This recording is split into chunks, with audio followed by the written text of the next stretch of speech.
America Iran के बीच बढ़ते तनाव का असर भारतीय नागरिकों पर भी पड़ता दिखाई दे रहा है। ओमान के तट के पास तेल पर हुए हमले में 3 भारतीय नाविकों की मौत की पुष्टि हुई है।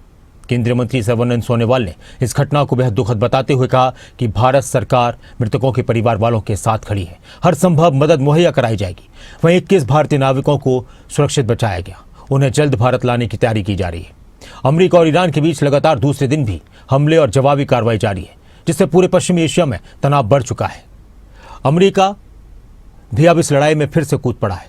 इससे पहले अमेरिका ने ईरान और इजरायल को लेकर बातें कही थी कि अब ये युद्ध रुकना चाहिए, अब बातें आगे बढ़नी चाहिए युद्ध की रोकथाम के लिए। लेकिन अमेरिका कई बार इस तरह की हरकतें करता है कि उसकी बातों पर कोई यकीन नहीं कर पाता। और अब अमेरिकी हमलों में भारतीय नागरिकों की मौत ने एक बड़ा सवाल उठा दिया है। भारत की तरफ से इसकी निंदा की गई और कड़ी प्रतिक्रिया भी दी गई है। ये रिपोर्ट देखिए। मिसाइलों और ड्रोन हमलों से पश्चिम एशिया में तनाव। हॉर्मुज स्ट्रेट के पास तेल टैंकर पर बड़ा हमला, 3 भारतीय नाविकों की मौत, परिवारों में मातम। हॉर्मुज स्ट्रेट बना जंग का नया मोर्चा, समुद्री रास्तों पर बढ़ा खतरा। हमले के बाद शोक और सवाल, आखिर कब थमेगी जंग की आग? अमेरिका और ईरान के बीच जंग अब और भी तेज होते हुए दिखाई दे रही है। हॉर्मुज स्ट्रेट के पास बुधवार को तेल टैंकर MT सेतेबेलो पर हुए अमेरिकी हमले में 3 भारतीयों की मौत हो गई है। इसकी पुष्टि केंद्रीय मंत्री सर्बानंद सोनोवाल ने की।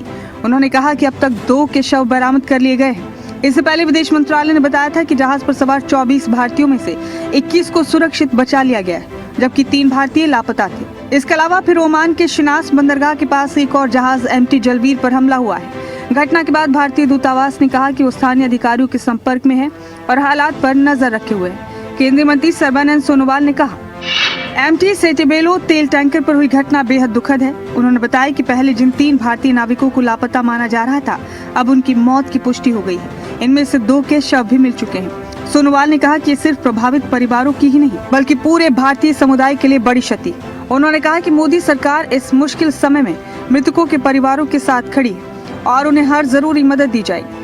उन्होंने अधिकारियों को निर्देश दिया कि बचाए गए भारतीय नाविकों को जल्द से जल्द भारत वापस लाया जाए। साथ ही जिन नाविकों की मौत हुई है, उनके पार्थिव शरीर भी जल्द ही भारत पहुंचाए जाए, ताकि परिवार अंतिम संस्कार कर सके। इस हादसे में आदित्य शर्मा, शिवानंद चौरसिया और पटनाला सुरेश की मौत हुई है। पहले पटनाला सुरेश लापता बताए गए थे, लेकिन अब उनकी भी मौत की पुष्टि हो चुकी है। इस घटना से पूरे देश में शोक की लहर है। हादसे के बाद हिमाचल के हमीरपुर के रहने वाले आदित्य शर्मा के परिजनों का रो रो कर बुरा हाल। उन्होंने बताया कि उन्हें देर रात अपने भाई का फोन आया, जिसमें उन्हें आदित्य के गायब होने की जानकारी दी गई। कंपनी से संपर्क करने की कोशिशों के बावजूद उन्हें कोई पक्की जानकारी नहीं मिली। प्रोबेशन पर चल रहे डेक कैडेट 23 साल के आदित्य को 24 मई को लौटना था, लेकिन उन्होंने अपनी सर्विस 1 महीने और बढ़ा दी थी। परिवार जल्द से जल्द आदित्य का शव वापस चाहता है, ताकि उनका अंतिम संस्कार किया जा सके। घटना की पूरी जांच, जिम्मेदार लोगों की कड़ी सजा और आदित्य का शव वापस लाने के लिए विदेश मंत्रालय और शिपिंग मंत्री समेत अधिकारियों से तुरंत कार्रवाई की मांग कर रहे हैं। क्या मांग रहेगी सर आपकी? मेरी मांग एक है कि हमारा बच्चा चला गया, एक ही बच्चा लूंग थी वो हमारी। अब अगर उसको कैप्टन को वार्निंग दी गई थी कि आगे शिप को मत ले जाओ, किस कैपेसिटी से वो आगे बच्चे को ले गया, उसी शिप को आगे ले गया समुद्र में, वो हम जानना चाहते हैं। और पूरी मैं अनुराग ठाकुर जी से रिक्वेस्ट करूंगा, हिमाचल सरकार से भी, कि इसकी पूरी इंक्वायरी की जाए और जो भी दोषी है उसे कड़ी से कड़ी सजा दी जाए। हमारा तो दिल खत्म हो चुका है, मैं इतना कहना चाहता हूँ। ये मेरे को तो पिछले कल मेरे भाई का रात को 9 बजे के आसपास फोन आया कि ही इज मिसिंग। तो फिर मैंने खाना भी छोड़ के आया, मतलब मैं भागा सीधा ही जलंधर के लिए, जहाँ पे मेरे भाई थे। तो हम सारी रात जी कंपनी वालों से कोऑर्डिनेट करने की कोशिश करते रहे। उन्होंने कोऑपरेट भी किया, ऐसी बात नहीं है। और फिर लेकिन बता कुछ नहीं रहे थे, डिक्लेयर कुछ भी नहीं कर रहे थे क्या हुआ है। बस इतना है कि मिसिंग है, कोई इन्फॉर्मेशन आएगी तो हम आपको बता देंगे। वो डेक कैडेट था, अभी मतलब प्रोबेशन पे ही था वो, अभी 6 मंथ्स उसको अभी जस्ट हुए थे। तो वो आने वाला था 24 मई को, तो उसने वो इसको एक्सटेंड किया था कि मैं 1 महीना और उसको एक्सटेंड करूंगा।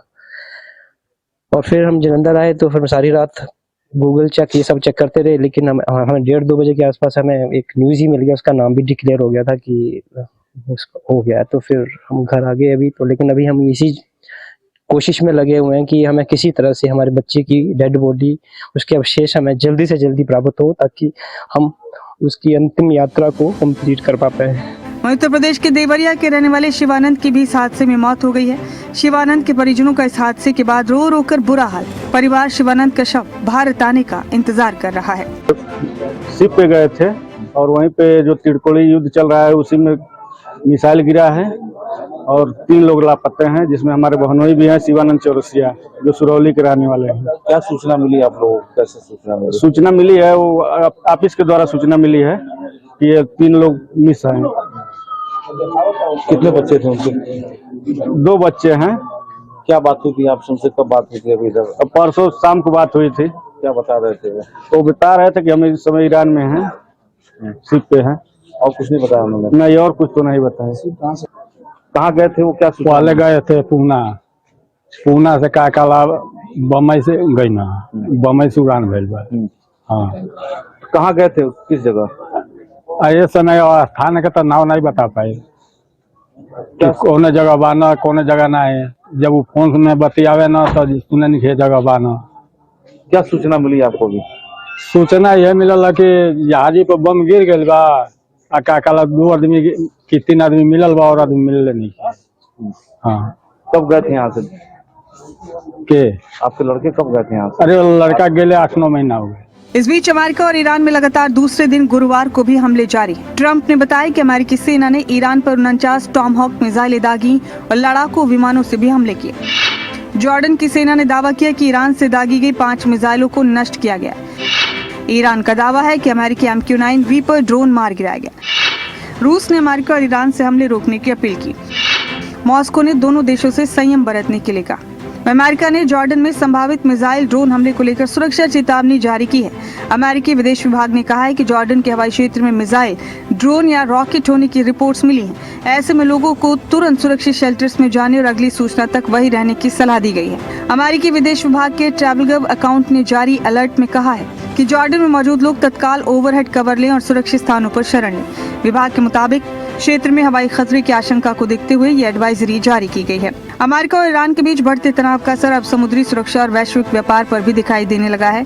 ओमान के तट के पास हुए हमलों में 3 भारतीय नाविकों की मौत ने पूरे देश को झकझोर दिया है। केंद्र सरकार ने मृतकों के परिवारों को हर संभव मदद का भरोसा दिया है, जबकि सुरक्षित बचाए गए भारतीयों को जल्द स्वदेश लाने की कोशिशें जारी हैं। पश्चिम एशिया में लगातार बढ़ रहे सैन्य तनाव के बीच दुनिया की नजरें अमेरिका और ईरान के अगले कदम पर टिकी हैं। ऐसे में इलाके में शांति बहाली और तनाव कम करने की कोशिशें पहले से कहीं ज्यादा महत्वपूर्ण हो गई हैं। डेस्क रिपोर्ट, खबरें अभी तक।